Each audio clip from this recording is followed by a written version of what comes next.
PPP విధానంలో medical కాలేజీల నిర్మాణానికి సంబంధించిన టెండర్ల ఖరారుపై స్టే ఇచ్చేందుకు హైకోర్టు నిరాకరించింది సార్. ఈ సందర్భంగా హైకోర్టు కొన్ని వ్యాఖ్యలు చేసింది. ప్రభుత్వ విధానపరమైన నిర్ణయాల్లో జోక్యం చేసుకోలేము, పూర్తిగా ప్రైవేటుగా అప్పగించకుండా ప్రభుత్వ భాగస్వామ్యం ఉండడం మంచిదే కదా, పీపీపీ విధానంలో ఆసుపత్రులను నిర్మించాలనేది ప్రభుత్వ విధానపరమైన నిర్ణయము, రాజ్యాంగ చట్ట విరుద్ధ నిర్ణయాల్లో తప్ప ప్రభుత్వ విధానపరమైన నిర్ణయాల్లో న్యాయస్థానాలు జోక్యం చేసుకోలేవు. ఇది సార్ హైకోర్టు వ్యాఖ్యలు. ఈ వ్యాఖ్యలపై మీ కామెంట్. నేను చూశాను హైకోర్టు ఇచ్చిన తీర్పును లైవ్ లాలో బ్రీఫ్ రిపోర్ట్ చూశాను. అది ఫుల్ ఆర్డర్ లైవ్ లాలో కూడా లేదు, అందువల్ల బహుశా డీటెయిల్ ఆర్డర్ లేదనుకుంటాను. సో లైవ్ లాలో చాలా బ్రీఫ్గా రిపోర్ట్ అయింది. టైమ్స్ ఆఫ్ ఇండియా కథనాన్ని లైవ్ లా పబ్లిష్ చేసింది. మన దేశంలో కాన్స్టిట్యూషను, కోర్టుల జడ్జిమెంట్లు, సుప్రీంకోర్టు హైకోర్టు జడ్జిమెంట్లు, కాన్స్టిట్యూషను, లా, ఈ అంశాలపైన 2 వెబ్సైట్లు సాధికారికమైనవి. ఒకటి liveLaw.in, రెండోది బార్ అండ్ బెంచ్. సో నాకు క్విక్గా వెతికితే బార్ అండ్ బెంచ్ దొరకలేదు, కానీ live Lalo times of India కథనమే publish చేశారు. ఎందుకంటే నేను ఎందుకు చెప్తున్నా అంటే సోర్స్లో ఉన్న లిమిటేషన్ చెప్తున్నాను. నేను పూర్తి హైకోర్టు ఆర్డర్ చదవలేదు కనుక రిపోర్టెడ్ హైకోర్టు ఆర్డర్. అండ్ నార్మల్గా నా స్వభావం ఏంటంటే ఏదైనా జడ్జిమెంట్ పైన కామెంట్ చేయాలంటే అది 200 పేజీలున్నా 300 పేజీలున్నా ఆ జడ్జిమెంట్ పూర్తిగా చదివినాకనే కామెంట్ చేస్తాను. కానీ ఆ జడ్జిమెంట్ ఆర్డర్ లేదు నాకు అందుబాటులో ఆన్లైన్లో కూడా. So subject to what is reported అంటే హైకోర్టు తీర్పు పైన మీడియాలో వచ్చినటువంటి రిపోర్ట్ ఆధారంగా నేను విశ్లేషణ. సో హైకోర్టు చెప్పిన మొదటి అంశం ఏంటంటే పాలసీ అంశాలలో కోర్టులు జోక్యం చేసుకోవు. సుప్రీంకోర్టు ఇప్పటికే ఇలాంటి విషయాలపైన అనేక సార్లు తీర్పు చెప్పింది. ఇది హైకోర్టు చెప్పింది 100కి 100 నిజం. అసలు ఈ కేసు హైకోర్టుకు వెళ్ళడమే తప్పు. హైకోర్టుకు పబ్లిక్ ప్రైవేట్ పార్ట్నర్షిప్ అనేది ప్రభుత్వ విధానం. ఆ మాటకొస్తే అసలు పబ్లిక్ ప్రైవేట్ పార్ట్నర్షిప్ ఏది, మొత్తం ప్రైవేటైజేషన్ కూడా 91 నుంచి ఇప్పుడు 3 దశాబ్దాలుగా ఉధృతంగా భారతదేశంలో అమలవుతుంది కదా. 3.5 దశాబ్దాలుగా దేన్ని ప్రభుత్వం తప్పని చెప్పింది, దీని ప్రభుత్వం ఎక్కడ తప్పని చెప్పింది. కంట్రీ డిలైట్ బఫేలో మిల్క్ స్టార్ట్ చేసాము. ఫస్ట్ పిల్లలకి ఇచ్చినప్పుడు కానీ, మేము పెరుగు తిన్నప్పుడు కానీ, మేము చిన్నప్పుడు తిన్న ఓల్డెన్ డేస్ గుర్తొచ్చాయి మాకు. మీగడ కూడా పాలు కాచాక మీగడ బాగా రావడం, అప్పుడు మా చిన్ననాటి రోజులు గుర్తొచ్చాయి అన్నమాట. ఎయిర్పోర్ట్లను ప్రైవేటీకరిస్తున్నారు, నేషనల్ మానిటైజేషన్ పాలసీ అని తీసుకొచ్చి ప్రభుత్వ ఆస్తుల్ని లీజ్కి ఇస్తున్నారు, అనేక ప్రభుత్వ రంగ సంస్థలను ప్రైవేటీకరిస్తున్నారు. వీటిపైన కోర్టులు ఇన్వాల్వ్ కాలేదు కదా. ఎందుకంటే మన దేశంలో రవిశంకర్ గారు రాజ్యాంగం స్పష్టంగా సెపరేషన్ ఆఫ్ పవర్స్, అధికారాల విభజన చెప్తుంది. అంటే ఎవరి పని ఏంటి, ఎగ్జిక్యూటివ్ ప్రభుత్వము, లెజిస్లేచర్ చట్టసభలు, జ్యుడిషియరీ కోర్టులు చట్టాలు చేయవు, కోర్టులు విధానాలు రూపొందించవు, కోర్టులు పాలసీస్ ఇంప్లిమెంట్ చేయవు. ఇది కోర్టుల పని కాదు. కోర్టుల పని ఏంటంటే ఏదైనా చట్టం కానీ ఏదైనా పాలసీ కానీ రాజ్యాంగ విరుద్ధమైతే మాత్రమే కోర్టు ఇన్వాల్వ్ అవుతాయి. లేదు ప్రభుత్వం ఏదైనా విధానాన్ని చట్ట విరుద్ధంగా చేపట్టింది అనుకోండి, అప్పుడే కోర్టు ఇన్వాల్వ్ అవుతాయి. లేదా కోర్టు ఇన్వాల్వ్ కాదు, కోర్టుల పని కాదు ఒక విధానం సరైందా కాదా చెప్పడం. సింపుల్ ప్రిన్సిపల్ థంబ్ రూల్ ఏంటి, if it is the policy we leave it to government. అది ప్రభుత్వం ఇస్ ద జడ్జ్, అల్టిమేట్గా ప్రజలు జడ్జ్. ప్రభుత్వం జడ్జ్ అంటే ప్రభుత్వం ఒక పాలసీ తీసుకుంటుంది, ఆ పాలసీ తప్పని ప్రజలు భావించారనుకోండి, ప్రజలే నెక్స్ట్ ఎలక్షన్లో ఓడిస్తారు. కోర్టులు కాదు నిర్ణయించాల్సింది. ప్రజలు ఎన్నుకున్నటువంటి చట్టసభలు, ప్రజలు ఎన్నుకున్నటువంటి ప్రభుత్వాలకు ఉండే అధికారం. ఎస్, జగన్మోహన్ రెడ్డి గవర్నమెంట్లో పెద్ద కాలేజీలు పెట్టాలన్నాడు, సగం సీట్లు ఫీజుతో పేమెంట్ సీట్లు అన్నాడు, అదొక విధానం. చంద్రబాబు నాయుడు దానికి అది స్క్రాప్ చేసి కొత్త విధానం తీసుకొచ్చారు. ఇది పబ్లిక్ ప్రైవేట్ పార్ట్నర్షిప్లో మేము చేస్తామన్నారు. 2 విధానాలు, ఏ విధానం సరైనది ప్రజలు నిర్ణయించుకుంటారు, కోర్టులు కాదు నిర్ణయించేది. 2 విధానాలు ఆయా ప్రభుత్వాలు తీసుకున్నాయి ఇన్ దేర్ ఓన్ విజ్డమ్. ప్రజలు వాళ్ళకి అధికారం ఇచ్చారు ఓట్లు వేసి. జగన్మోహన్ రెడ్డికి అధికారం ఇచ్చారు అప్పుడు, ఇప్పుడు చంద్రబాబు నాయుడుకి అధికారం ఇచ్చారు. కోర్టులు ఎవరండి ఆపేది?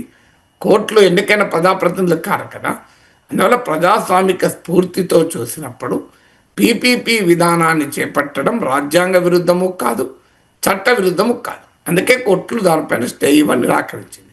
ఏదైనా ప్రొసీజర్స్ ఫాలో కాకపోతే మాజీ అడ్వకేట్ జనరల్ శ్రీరామ్ పిటిషనర్ తరఫున వాదించారన్నారు. ఇందులో సరైన ప్రాసెస్ ఫాలో కాలేదు అని అబ్జెక్షన్ రైజ్ చేసినట్టుగా ఉన్నారు. అది కనుక కోర్టు కన్విన్స్ అయితే ఇన్వాల్వ్ అవుతుంది, కానీ కోర్టు కన్విన్స్ కాలేదు. అందువల్ల అల్టిమేట్గా చట్ట ఉల్లంఘన లేకపోతే, ఇప్పుడు ఉదాహరణకు ఆంధ్రప్రదేశ్ అసెంబ్లీలో చట్టం చేస్తుంది, అన్నీ ప్రభుత్వ రంగంలోనే ఉండాలి, ప్రైవేట్ పార్ట్నర్షిప్ ఉండకూడదు, గవర్నమెంట్ అన్నా చేయాలి, ప్రైవేట్ అన్నా చేయాలని చట్టం చేస్తుంది అనుకోండి. అప్పుడు మెడికల్ కాలేజీలు పీపీపీకి చెప్తే కోర్టు కొట్టేస్తాయి, అయ్యా మీ అసెంబ్లీ చేసిన చట్టానికి ఇది విరుద్ధము అని. కానీ ఎక్కడ అలాంటి చట్టం లేదు కదా. భారత ప్రపంచంలో ఇవి డిఫరెంట్ విధానాలు. పబ్లిక్ సెక్టర్ ఒక విధానము, గవర్నమెంట్లో ఉండడం ఒక విధానము, ప్రైవేట్ సెక్టార్లో ఉండడం మరో విధానము, పబ్లిక్ ప్రైవేట్ పార్ట్నర్షిప్ ఇంకో విధానము. సో ఇవన్నీ డిఫరెంట్ విధానాలు. సో ఏ విధానం రైటు, ఏ విధానం రాంగ్ అనేది ప్రజల నిర్ణయానికి వదిలేయాలి, కోర్టుల నిర్ణయం కాదు కదా. ఇప్పుడు ఎకానమీలో క్యాపిటలిస్ట్ ఎకానమీ ఉంటుంది, సోషలిస్ట్ ఎకానమీ ఉంటుంది, మిక్స్డ్ ఎకానమీ ఉంటుంది.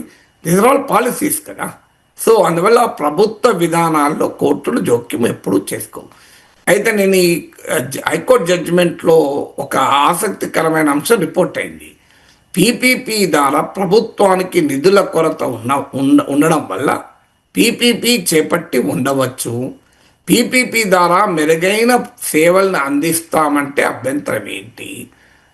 ఇలాంటి పిటిషన్లు వేయడం ద్వారా పేద ప్రజలకు మెరుగైన సేవలు అందించే ప్రభుత్వ కార్యక్రమాన్ని అడ్డుకోవడం అవుతుంది అని కోర్టు కామెంట్ చేసినట్టుగా ఉంది. ఇది మాత్రం నాకు ఆశ్చర్యం వేసింది. అంటే పీపీపీ సరైన విధానం కోర్టు ఎలా చెప్తుంది? అంటే పీపీపీ ద్వారా ప్రజలకు మెరుగైన సేవలు అందుతాయని కోర్టు ఎట్లా చెప్తుంది? ఏ విచారణ లేకుండా ఏ హోదాలో చెప్తుంది కోర్టులు? సో దట్స్ వెరీ, మరి ఎలా అన్నారో నాకు తెలియదు, పూర్తి ఆర్డర్లో చూడాలి.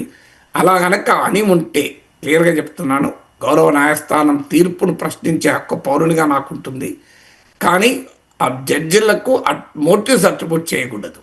So with all humility, with all humbleness, high court కనుక అలా అని ఉంటే నా అభిప్రాయం ఏంటంటే that is not the business of the court.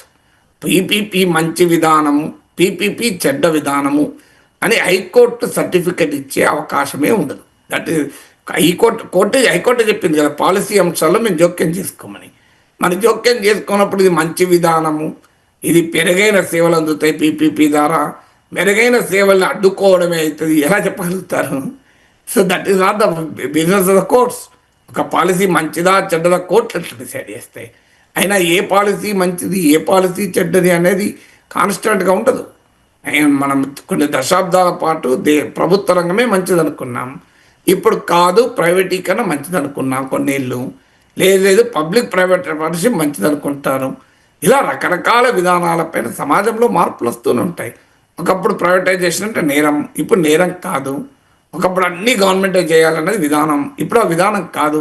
ఒకప్పుడు క్యాపిటలిజం అంటే దోపిడీ, ఇప్పుడు క్యాపిటలిజం అంటే అభివృద్ధి. సో ప్రజల ఎకనామిక్ కాన్సెప్ట్ మారుతాయి. రాజ్యాంగంలో సోషలిస్ట్ అన్న పదం చేర్చాలన్నప్పుడు అంబేద్కర్ చెప్పిన మాట ఇదే, ఫ్యూచర్ ఎకనామిక్ ఆర్గనైజేషన్ ఎలా ఉండాలి అనేది మనం ఇప్పుడే డిసైడ్ చేయకూడదు, అది ప్రజలకే వదిలివేయాలి.